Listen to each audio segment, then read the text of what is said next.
Hello everybody, my name is Rejoice and welcome back to my channel. Today I am surrounded with beauty, grace, poise, love, friends, family. I have 4 beautiful women here and I'll let them introduce themselves from my, last time what did I do? From my left to my right. There we go.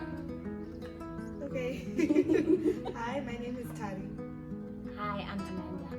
Hi, I'm Mutsa. And I'm Mumbai. Okay, guys, welcome to my channel. Feel free. Thank you, girl. Feel Happy free. to be here. Thank you, girl. Can you maybe wave? I'm so happy to have you guys here, mainly because I feel like God carefully chose each and every one to see someone else. Mostly because I feel like there's nothing that's random. So we're all here because it's just something that you can say to someone out there that they need to hear. So we've been talking about God loving sex. It's very controversial because the world we're living in now has made sex to be okay. I guess that's what people have gotten accustomed to. But we as Christians are also not experiencing this. Yeah, we're also having these challenges, these temptations in church. And so that's why I want us to talk about it today, but from a lady perspective. I feel like the guys last week, they were a little too safe. So let's get real. Let's get real, guys. Yeah. We're gonna do this, but I want our end goal to put in virginity versus purity. Something very controversial. But we can talk about God love sex from maybe your perspectives on how you felt, or an experience where you felt like the guy was saying to you, it's either we're doing it or I'm out. Because I feel like these guys do it. Maybe I'm just the one who meets the wrong people sometimes, but I feel like they do it. So Definitely. I agree with you in that. For me, the main difference between virginity and purity is with virginity, you're just saying, I'm not going to have penetrative sex, basically. Yeah. And then with purity, is I'm not going to do anything that is not in line with what God has said for a good Christian relationship. So Pastor Tom keeps talking about the issue of sanctification, and that really hits deep for me in terms of this topic that we have. Because I remember when I got to uni, you're so adamant on, I'm not going to have sex, I'm not going to have sex. And then you get to a point where you're like, I'm not going to have penetrative sex, but I'm going to do everything but. Yeah. And sometimes it's not just a you thing, it's what boyfriend would stay with a girl who doesn't have sex? Okay, if you were going to stay with a girl who doesn't have sex, what about, the other stuff? I mean, you need a little boom. Substituted. Yeah, so it was really difficult trying to navigate that, and it's so okay, especially with my friends. You get to a point where you're just like, you know what, just don't get pregnant, just don't have penetrative sex. I mean, it's a little hand job, it's not too bad, but what does the Bible say? Exactly. Ish. I know, right? Right? I really love what you said, and I echo everything that is so true. But I would just like to speak on what you said about being in a relationship with a guy who will not take you walking your purity journey. For me, that's like a huge red flag. When that happens, it's time for you to leave. So I just don't understand why then we allow guys to do that. I've never been in a situation Because where I love somebody him. No, Because we've been together for 2-3 years. but then it's different. My whole issue is I don't get why a person would allow another person to detect such an important part of their lives. I've never been in a situation where I have done things because the guy wanted to. It's always a conscious decision, and I feel like as women we should not hide behind, it's him who said we should do things. What do you say about it for your own self, for your own lives, and not hide behind the guy? Because at the end of the day, I feel like parts of us want to do these things, and then we use the guy as some sort of like a scapegoat for the whole thing. Yeah. Okay, Mumbai.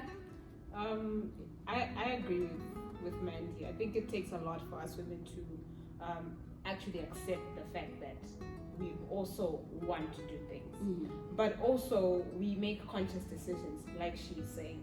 So purity is a decision. Yes. It's not you said virginity versus purity. Virginity is physical, like there's no mind to it. Yes. Purity, there's mind to it. You Yeah. think about it, and this is what I want to do. Yeah. And so, because I want to do this, I make conscious decisions to go around this way, or spend my time this way, Yeah. or be with this person, or not be with this person. You know, I think there are times where we see that we are putting ourselves under pressure.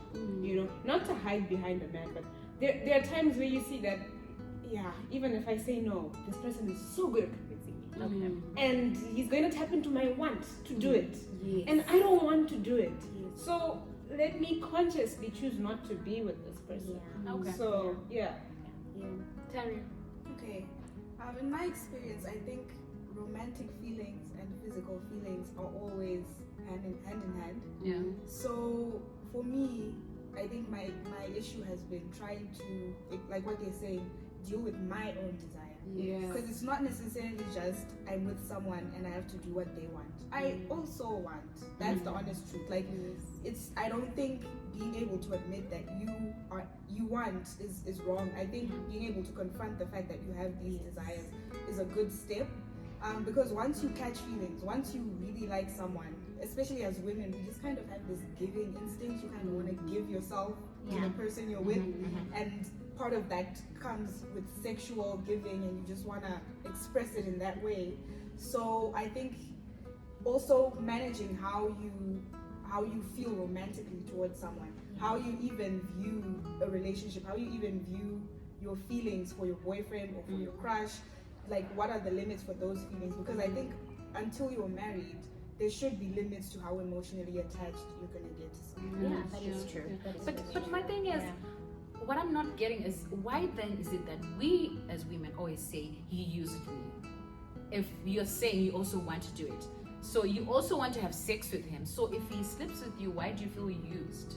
If it's something that you also want, is it what you're saying, Terry, that we're failing to confront our emotions and feelings? That I also want to do this. That's what I need to do with. Or is it what Amanda is saying, that we always find it easier to hide behind the men? Or maybe what Mutsa was saying, that, you know, you like, okay, maybe if we just do this one thing, we can just kiss for now. Next thing you're like, oh, but what if no penetration? Next thing you're like, okay, what if I just don't get pregnant? Sorry.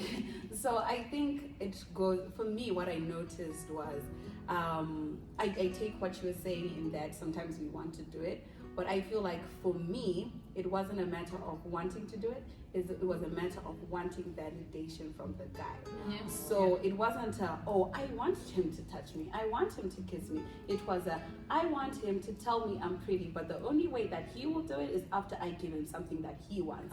The conversations were very transactional. It was if you want this, if you want me to take you out, if you want me to host you, if you want me to tell the world that you're my girlfriend, you need to give me this one little thing. Come on, it's just a little. Just a little something. That's very much Exactly, but then the other problem is it's not a him problem, it's a me problem at the end of the day, because I want validation. So I think it goes back to what you were saying, Kuti. We need to address the fact that there are certain things that we shouldn't do beforehand. That purity is a decision and purity is in the mind. So you need to get into a relationship knowing that I am not going to do this thing. So if you don't, my mom was always saying that if you don't stand for something, you will fall for everything. That's true. You know. So at the end of the day, if I go into the relationship going like, no, Chikuru de Chekufata, my man, I'll just do whatever he needs me to do, I will do it. But at the end of the day, you need to understand that your validation isn't supposed to come from man, from boys, or whatever, from whoever. Your validation is supposed to come from God. So the moment we place God as the center of our need for validation, or for our need for whatever it is we want, love or whatever, it will be easier for us, because God doesn't need all of these harmful things from us. He needs us to love him, and that's it. So at the end of the day, it's all about understanding your place as a person before you seek what other people think of you. Like yourself first before you want other people to like you. Yeah, that's something out there. Actually. Like I'm just saying, like, okay, it's like that. Because, you know, fun fact is, I was talking to, I think, Tari and Vimbai earlier on, and I was just saying, there's this thing where we live a sinful life, but when we go before God, we're like, so God, you know what? You know why I had to do this? It's because I had 1, 2, 3 going on, so I was down, and then he came, I was emotional, I was sad, and it made me feel better.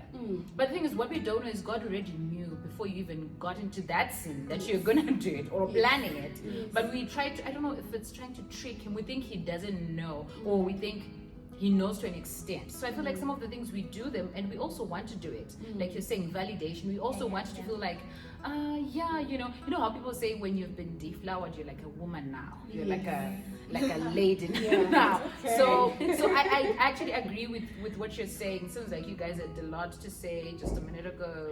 Yes. Oh, I was actually going to touch on something that you touched on at the end, like the position of God in your life before you make this decision. I did these decisions. I feel like God is like at the background before you when you're making these decisions. Because from my own experience, the moment I made a conscious decision to be serious about God. I'm not saying that I don't have feelings, but it's not an issue for me. I know what God wants. I've been walking with him. I put him first, so I'm never really in these situations because I made a decision for this is the way I'm gonna go. And God makes so much provision for satisfaction. If you stay in his presence, you're so satisfied. You don't even have time for these other things. Sorry, I know this sounds so It's deep. okay. This is the journey I am walking. There comes a day when you have to make a conscious decision, draw a line in the sand. Okay, for me, it's going to be purity. And then you stick to the Lord, stick to your word, and he provides so much satisfaction. I don't struggle with saying no to it. It's a no. It's a solid no. Like how you say no to me? Yeah, my nose, because I know I've made a decision of where I want to go. So that also comes back to what I was saying in the beginning. You have to make a decision for yourself, so that at the end of the day, you do not blame somebody for it. I feel like when we're still doing this blame, we haven't really made a decision. If we really want to walk with God, or we just want to be called Christians because maybe we're born in the church, or maybe we really do love Jesus, but for this time, we want this thing. So you have to come to a place where you make a decision. Are you going to be external and follow these things, or are you going to follow Jesus? Because when you decide to follow Jesus, he makes provision that you overcome these temptations. It's true, it can happen. You can actually live a pure life. Sorry, I'm talking too much, but I just wanted to comment also on something that you said. You said, okay, I don't remember what you really said, but it got me thinking that it all, like these external things we do, I think it's something that you said, these external things we do not, we've become so external in our walking, we don't realize that it starts in our whole life. We have incubated on these things and we have thought about these things, but at the end of the day, you're like, oh, but Lord, he wanted me to do it. But in the background, you have been like entertaining these romantic scenes, thinking about, oh, what if he does this, what will I do? So already in your mind, you already have a picture of how it's going to happen. And if you even like cross that line, it's probably going to happen. That is so true. All right. Well, I wanted to okay, someone else talk. I think it's something that the boys said last week, where we want to then involve God when we're already in it. Or I don't remember. I don't know when that was said, but I remember hearing that a lot of the times we want to make decisions. When we want to make a God decision, when we've already made our own decision. And so it's one of those, okay, I'm already here, come and bless me here, you know, or come and help me out. I've personally been in an experience where I literally entrapped myself. And I don't know how I escaped. Okay, I'm sure God helped me escape. But I remember saying aside in prayer, like, God, save me. Please. I kind of shut the door behind me. Can you open on the outside again? You know, but it's not a safe place to be in. Because once you're saved, once you're like, God save me, I can go another time. You know? And I remember doing it the third time is when I almost heard God say, aren't you trying me now? And then I realized that a lot of the times we want to involve God when we already made the decision. We don't want him to be the center, you know. And like one of those, we want partial validation from him, and then we want the guy to finish off the validation. And I'm like, but God, he's here. I mean, he's making me feel this way, but we don't want to completely give it all to God in the beginning, and so we then make decisions out of our flesh. That's right. You know, that I just remember what I wanted to say based on that. I was saying what I meant about knowing the boundaries of your emotional attachment to someone, Mm. it comes from where are you getting your validation? Yeah. Like what you touched on. Mm. You shouldn't be expecting to be validated and to be given value from the relationship you're going to have with that other person. Mhm. Yeah. You shouldn't feel the need to have that kind of exchange because you have the relationship with the Father where you know it's not an exchange, and you also know your value as a person. You know whether or not you're beautiful, you know this and you know that, and you know that when I'm with someone, that person also belongs to God. So Yes. number one, I don't need to be validated by them, but they don't even need to be validated by me. Yeah. And so I think it's about having your source, like what everyone is saying, having your relationship with God and knowing God is my priority, and that's the relationship I have first. When that relationship is solid before you get into anything else, it's less likely that you're going to be flooded with all the insecurities that may lead us to do certain things. Yes. But my question is, I feel like you guys are like the boys. Like I feel like you guys are talking from a perspective of someone who knows where they are in their relationship with God, someone who's there already, who's been in trouble, they've escaped. We're talking to people that right now may be suffering from these things. Can we be a little more relatable? Okay, wait, okay. I got you. Yeah. Are you sure for a second? I am. Going to help Can someone we step in or terms take of them. that? Yeah. So our topic is talking on purity and virginity, right? So in terms of virginity especially, I lost my virginity when I was very young. I think I was 6 and I got raped.